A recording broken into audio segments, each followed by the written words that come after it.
Buenas tardes, mi nombre es Gemali y hoy voy a hablar acerca de los agentes que inciden en la salud de los trabajadores. Para ello, primero voy a recalcar la importancia de identificar los agentes contaminantes generadores de la patología laboral. Al desarrollar cualquier actividad laboral, se generan modificaciones en el ambiente de trabajo que originan estímulos agresivos para la salud de los trabajadores implicados. Estos estímulos reciben el nombre de contaminantes. Entonces, ¿qué son los contaminantes laborales? Son aquellos agentes físicos, químicos y biológicos capaces de modificar las condiciones ambientales del centro de trabajo, que por sus propiedades, concentración, nivel, así como tiempo de exposición o acción, pueden alterar la salud. Existen distintos tipos de agentes contaminantes. Están los contaminantes químicos, que son los constituidos por materia inerte y pueden presentarse en el aire en forma de moléculas individuales, a lo que llamaremos gases, o pueden presentarse en grupos de moléculas, a lo que llamaremos aerosoles. En pocas palabras, son sustancias que pueden incorporarse al ambiente laboral y producir daños en la salud de los trabajadores, como polvo, humo, vapores, gases.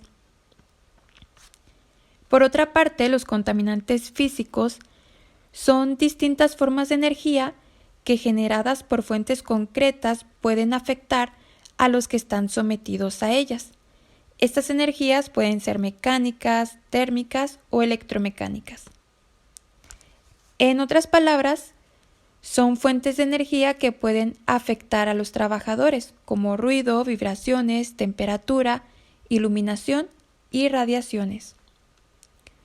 Por último, los contaminantes biológicos abarcan a los seres vivos microscópicos, ya sea virus, hongos, bacterias, etc., que pueden estar presentes en el ambiente de trabajo y que por lo tanto son capaces de producir una enfermedad característica. Es decir, son seres vivos que pueden producir enfermedades infecciosas o alérgicas. Ahora continuamos con los factores de riesgo laborales vinculados al microclima de trabajo, junto con los posibles daños a la salud. Con esto hago referencia al conjunto de factores presentes en cualquier medio en el que se encuentre el hombre, por ejemplo, iluminación, ventilación, ruido, humedad y temperatura. Cada uno posee valores mínimos y máximos, dentro de los cuales el trabajador puede laborar sin que ocurra deterioro a la salud. Por ejemplo, en cuanto a la temperatura, sabemos que los seres humanos tenemos la capacidad fisiológica para regular la temperatura interna de nuestro cuerpo, que se mantiene a unos 37 grados centígrados. Si la temperatura corporal se eleva o cae exageradamente, pues el cuerpo reacciona originando enfermedades o incluso puede causar la muerte.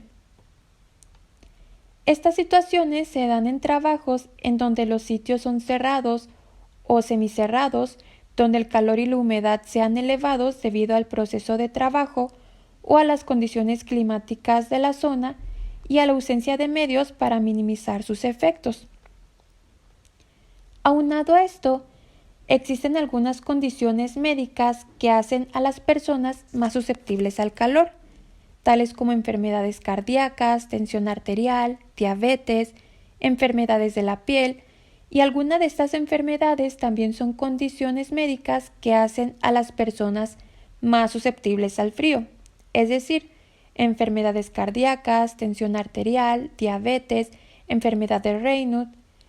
Así como también existen sustancias que hacen a las personas más susceptibles al calor, como cuáles, como el alcohol, los antidepresivos, cannabis, barbitúricos y psicotrópicos, morfina, anfetaminas, cocaína y sustancias que hacen a las personas más susceptibles al frío.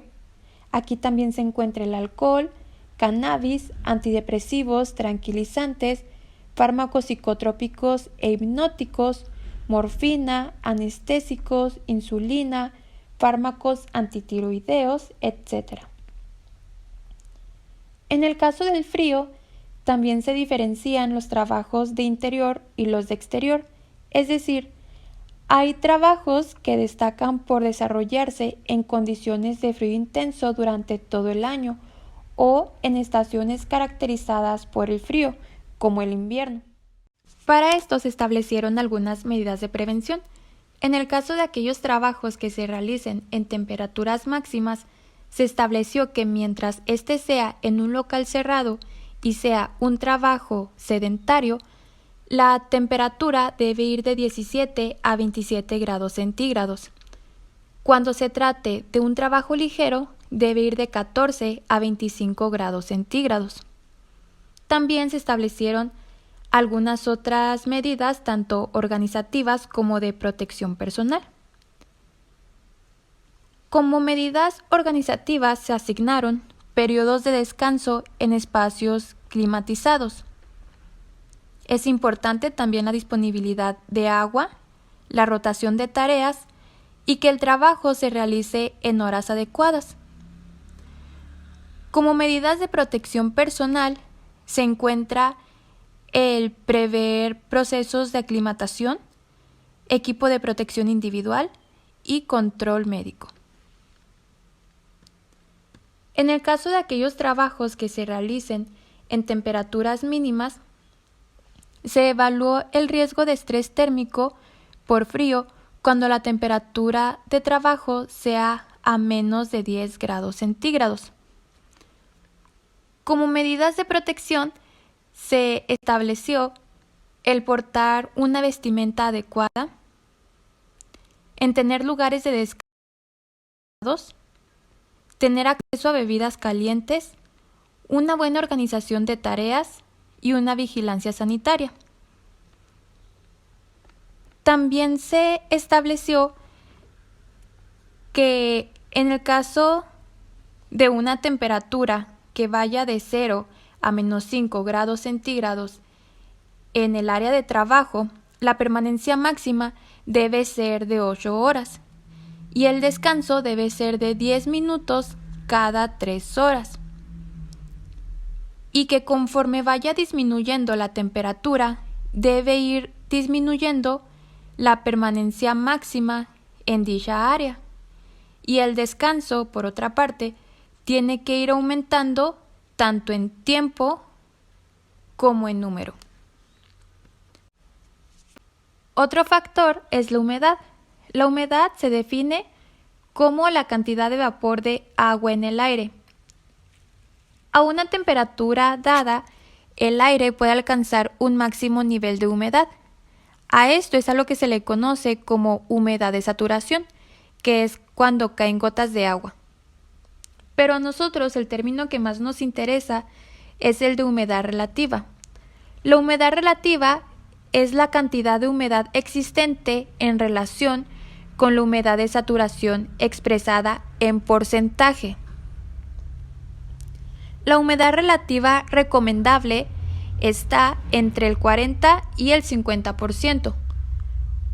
Una humedad relativa alta, que es cuando ya va del 60 al 70%, con calor ambiental provoca sudoración, pero en este ambiente húmedo el sudor no puede evaporarse y esto aumenta la sensación de calor.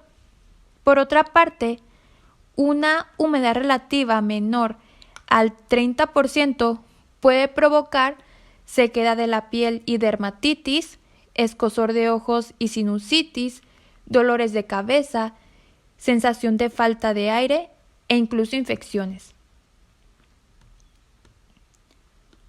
Otro factor es el ruido. El ruido es un peligro directo para el sistema auditivo de los trabajadores, que puede llegar a padecer pérdida de la capacidad auditiva por el sometimiento continuo a altos niveles de contaminación acústica en el ambiente laboral. Puede ocasionar la pérdida total, es decir, la sordera. Existen algunos peligros que son conocidos como peligros indirectos, que no se relacionan directamente con la exposición al ruido, pero pueden estar conectados a él. Estos peligros son la cefalea, las jaquecas, estrés, nerviosismo, etc. Y de igual manera se establecieron algunas medidas de prevención, tales como la elección de equipos de trabajo que generen el menor nivel posible de ruido según la tarea a la que se esté destinado y de esta forma limitar la exposición al ruido. La disposición de los lugares y puestos de trabajo, información y formación para enseñar a los trabajadores a utilizar correctamente el equipo de trabajo y de esta forma reducir su exposición al ruido. Y la reducción del ruido mediante la organización del trabajo. De esta manera se debe implementar la limitación de la duración e intensidad de la exposición y la ordenación adecuada del tiempo de trabajo. Otro factor es la iluminación. La normativa reglamentaria establece que cuando sea posible se utilice luz natural, ya que aquí puede surgir un síndrome que es el síndrome de fatiga ocular. Este es reconocido por la Organización Internacional del Trabajo dentro del grupo de enfermedades laborales y se define como un conjunto de síntomas que van desde las molestias oculares, ya sea picor, ardor, sequedad, lagrimeo, parpadeo, dolor ocular, hasta trastornos visuales, como visión borrosa, fragmentación, diplopía. Incluso puede generar algunos síntomas extraoculares como cefalea, vértigo, molestias cervicales, náuseas, pero también hay que tener en cuenta que los cambios bruscos de luz pueden ser peligrosos. Entonces, una iluminación inadecuada puede originar fatiga ocular, cansancio, dolor de cabeza, estrés y accidentes. Siendo más precisa, los trastornos oculares que pueden surgir son aquellos como los de dolor, inflamación en párpados, fatiga visual, pesadez, lagrimeo, enrojecimiento, irritación, visión borrosa.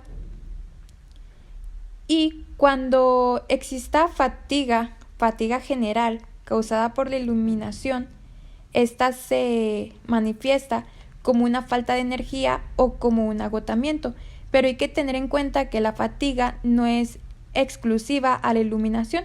Por lo tanto, si la persona está agotada por estrés o falta de sueño, la fatiga se extiende por todo el día. Por lo tanto, debe ser valorada por el médico para establecer factores adicionales. Lo mismo con factores anímicos.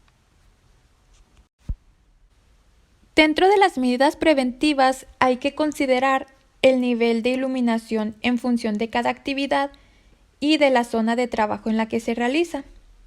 La luz natural ofrece muchas ventajas con respecto a la claridad, al ahorro energético y a la sensación de bienestar que otorga a las personas. También es importante planificar la iluminación de un lugar de trabajo orientando la luz de forma correcta. Es decir, la luz debe dirigirse de forma prioritaria hacia los materiales y objetos con los que trabajamos, pero teniendo precaución de orientar la iluminación localizada, evitando la formación de reflejos sobre el material. Otra medida es instalar iluminación localizada en aquellos puestos de trabajo que lo requieran. Y hay que ser precavidos y reparar de inmediato los desperfectos o reemplazar los puntos de luz cuando sea necesario. Y también hay que considerar los aspectos relacionados con el color, ya que este produce en el observador o en el trabajador reacciones psíquicas emocionales que pueden ser positivas o negativas. Otro factor es la ventilación. La ventilación natural, por lo regular, es insuficiente para lograr remover el aire contaminado del espacio y cambiarlo por aire fresco de afuera. Esta falta de intercambio de aire ocurre en los espacios confinados con pocas aberturas. Por lo tanto, hay que pensar en ventilar con efectividad con aparatos que muevan el aire y saquen el contaminado e introduzcan el aire limpio. Y esto a su vez controla el nivel de riesgos o peligros que son creados por los contaminantes.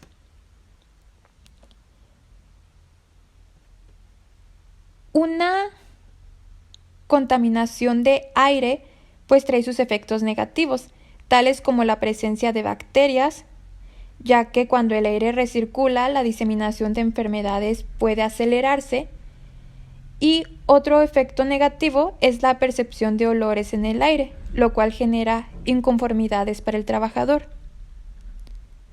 Otros efectos son los de la ventilación deficiente, que generan una disminución del rendimiento del trabajador, un ambiente incómodo, alteraciones respiratorias, dermatológicas y posibles riesgos de intoxicación ocupacional. Ahora, ¿cómo debe ser la calidad del aire interior? Debe haber una ventilación general suficiente. Si hay que colocar ventiladores, hay que colocarlos. Debe haber una renovación suficiente del aire, incluso con impulsores y extractores de aire. Y es necesaria la buena climatización, es decir, aire acondicionado. Y está establecido que la renovación mínima del aire de los locales de trabajo será de 30 metros cúbicos de aire limpio por hora y trabajador, y en el caso de empleados sedentarios, en ambientes no calurosos, y de 50 metros cúbicos en los otros casos para evitar el ambiente contaminado o viciado, que es lo mismo, y los olores desagradables, ya que cabe recalcar que al pasar ese aire suficiente tiempo sin moverse, puede llegar a ser perjudicial para la salud. Y esto fue todo de mi parte, espero que haya sido de su agrado. Y aquí les dejo mi bibliografía.